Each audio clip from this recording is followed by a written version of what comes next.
warahmatullahi wabarakatuh. Bismillahirrahmanirrahim. Alhamdulillahirabbil alamin. Shalatu wassalamu ala asyrofil anbiya'i wal mursalin sayyidina wa habibina wa syafi'ina qurrati a'yunina Muhammadin sallallahu alaihi wasallam. Rabbi shrah sadri wa yassir li amri wahlul 'uqdatam min lisani yafqahu qawli, amma ba'd. Yang kami hormati Bapak Arif Hidayatullah selaku Kasih Penma Kemenak Kabupaten Jombang. Yang kami hormati Bapak Samsul selaku staf Penma Kemenak Kabupaten Jombang. Yang kami hormati Bapak Hadi Saifuddin selaku Ketua Pokjawas Kemenak Kabupaten Jombang. Yang kami hormati Bapak Hadi Nur Rahmat selaku Koordinator Diseminasi Penyusunan Soal HOTS Terintegrasi Aksi dan AKM untuk Ujian Madrasah tahun 2021. Yang kami hormati Bapak Rofik selaku Ketua KKMI Kabupaten Jombang beserta jajarannya. Yang kami hormati segenap pengurus KKGMI Kabupaten Jombang dan juga KKGMI Kecamatan se-Kabupaten Jombang. Yang kami hormati Bapak Ibu tim instruktur atau fasilitator diseminasi penyusunan soal HOTS terintegrasi aksi dan AKM untuk ujian madrasah. Dan yang kami hormati seluruh anggota KKG yang hari ini tergabung sebagai peserta diseminasi penyusunan soal HOTS untuk ujian madrasah. Sebelumnya mari kita sama-sama memanjatkan puji syukur kehadirat Allah dengan baca hamdalah bersama. Alhamdulillahirabbil alamin. Allahumma sholli ala sayyidina Muhammad. Semoga salat serta salam senantiasa tercurah kepada junjungan kita Nabi Agung Muhammad sallallahu alaihi wasallam. Oke, Bapak Ibu, ini tiba pada hari yang kedua ya pelaksanaan diseminasi penyusunan soal HOTS. Nah, kemarin kita sudah membahas materi untuk menulis atau menyusun soal HOTS. Nah, sekarang tentunya kelanjutannya. Jadi setelah mendapat teori, sekarang kita praktekkan, ya. Kita aplikasikan, kita implementasikan dalam aplikasi penulisan naskah soal. Nah, di sini yang mau saya jelaskan bagaimana mengoperasikan aplikasi penulisan naskah ini. Ya. Jadi pertama-tama yang perlu Anda buka itu aplikasinya dibuka dulu, kemudian pilih menu ya, klik menu, kemudian langsung diisi ya mata pelajaran apa yang Anda ampu, kemudian jelas ya untuk tentunya kelas 6, semesternya nggak usah diisi, nggak apa-apa. Kemudian alokasi waktu ya 120 menit. Kemudian jangan lupa isi nama penulis naskah dan juga nomor telepon atau HP. Jadi kalau ada apa-apa waktu telaah naskah ya, ada kekurangan atau apa, ini biar bisa dihubungi dengan cepat dan mendapat penanganan atau tindak lanjut yang cepat pula. Kemudian jangan lupa menuliskan alamat ya, alamat sekolahan Anda atau pangkalan Anda.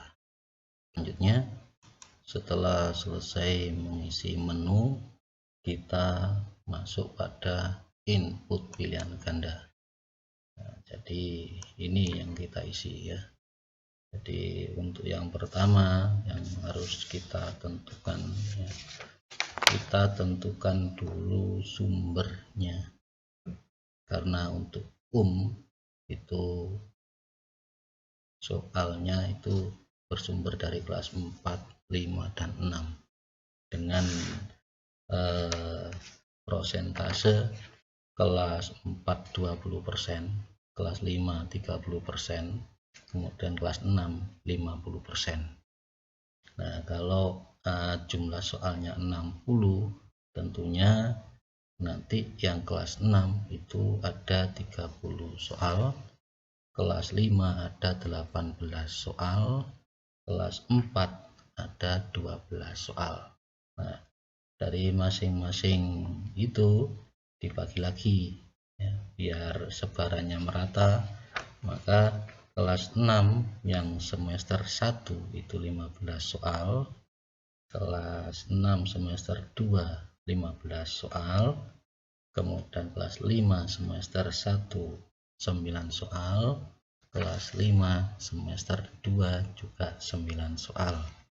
Kemudian kelas 4 yang semester 1 6 soal, yang semester 2 juga 6 soal. Nah, jadi kalau sudah ketemu ya prosentasenya diisi dulu blok, kemudian baru kita menganalisa materi esensial ya, jadi ini materi esensial. Nah, jangan lupa untuk menganalisa ya, materi esensial yang menjadi dasar pertimbangannya ada 4. Yang pertama urgency, yaitu materi tersebut mutlak harus dikuasai oleh siswa. Yang kedua relevansi, nah, jadi materi sangat diperlukan untuk mempelajari atau memahami bidang lain. Yang ketiga kontinuitas, ya, materinya ini bakal dipelajari pada tingkat SMP atau sanawiyah.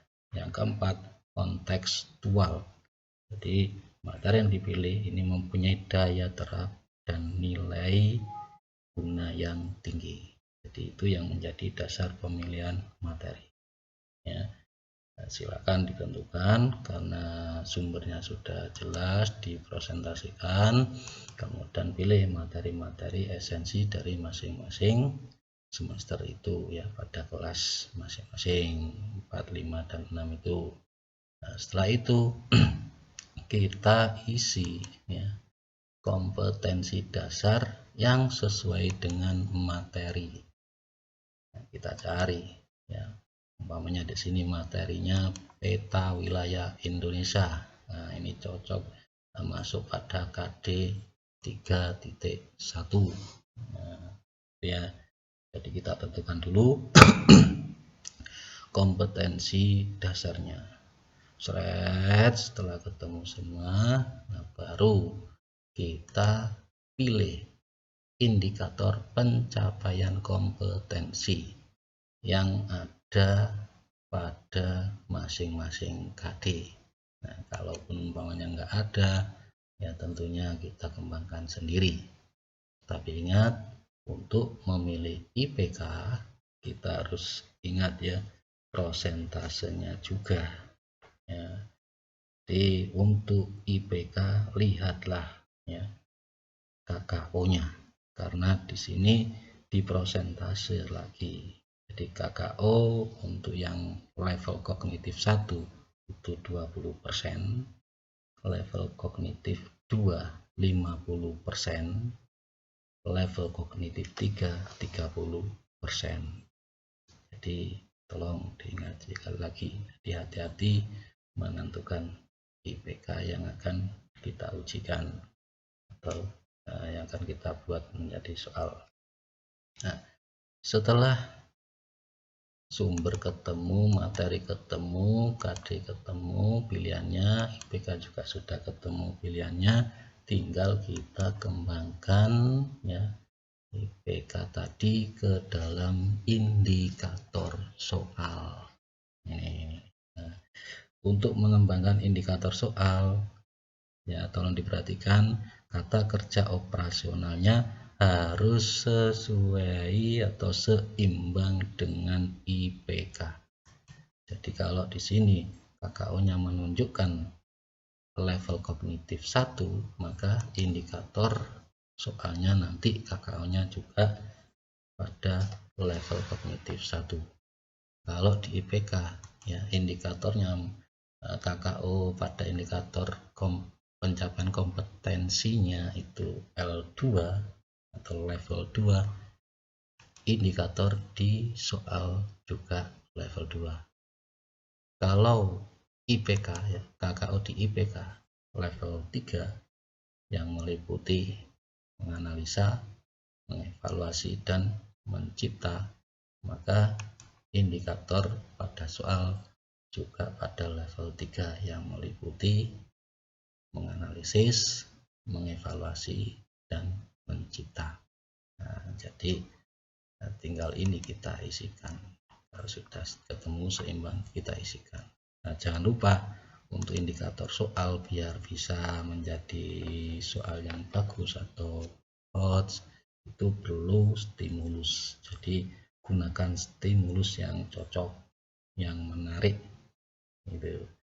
Nah, selanjutnya setelah indikator soal ketemu, levelnya juga kita isi ya. Untuk nomor soal ini biarlah urut nomor 1 sampai 60. Baru dirumuskan butir soalnya. Ya, dirumuskan butir soalnya. Kemudian untuk optionnya A, B, C, D ini juga diisi semua. Kemudian kunci jawabannya diisi, pedoman penskorannya juga diisi. Untuk soal pilihan ganda skor 1 jika jawaban benar, ya 0 jika jawaban salah. Tuh. Nah, yang perlu kami ingatkan untuk row ini 1 sampai 60 ini jangan diinsert di tengah-tengah. Kalau ini diinsert di tengah-tengah kemudian diisi dengan tulisan, nanti rusak semuanya link. Ya, linknya rusak semua. Ya. Jadi kalau mau nambah ya tambah di bawah, jangan di atas. Atau sebelum nomor terakhir diinsert di situ, cuma harus mengubah link kepada kartu soal gitu. Nah, kemudian kalau kita butuh membuat soal uraian, di sini juga kita isi ya, sebagaimana tadi, dimulai dari menentukan sumber, kemudian materi, KD, IPK, baru mengembangkan indikator soal, kita isi level kognitifnya gitu. Nah, untuk berikutnya juga dirumuskan butir soalnya, kunci jawaban serta pedoman penskoran gitu. Nah, kalau sudah isi ya input pilihan ganda dan juga input uraian, nanti kartu soal otomatis sudah terisi sendiri. Ya, sudah terisi sendiri di sini.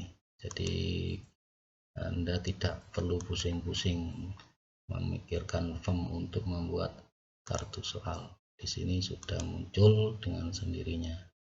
Inilah manfaat dari aplikasi.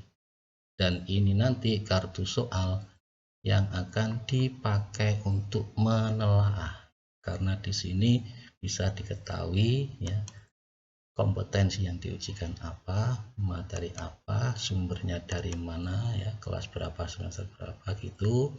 Nah, terus terutama indikator soal. Ini match enggak dengan KD. Nah, kalau enggak match langsung berarti soal ini tidak memenuhi syarat atau tidak memenuhi standar ya.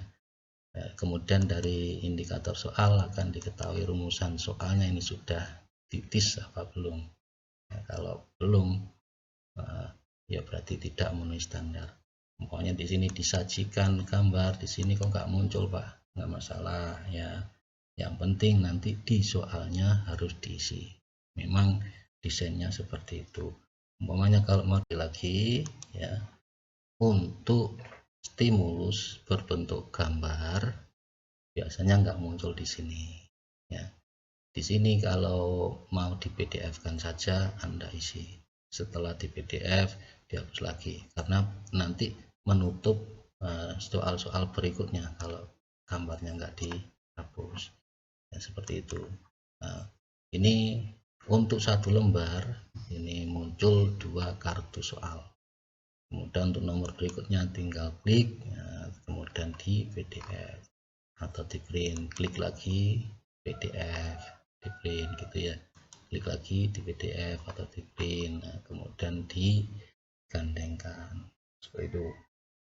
Nah, begitu juga kartu soal untuk uraian akan muncul secara otomatis juga, kisi-kisinya juga muncul secara otomatis juga ya. Kemudian naskah soalnya, nah ini muncul secara otomatis, nah cuma jaraknya ini Anda sesuaikan sendiri.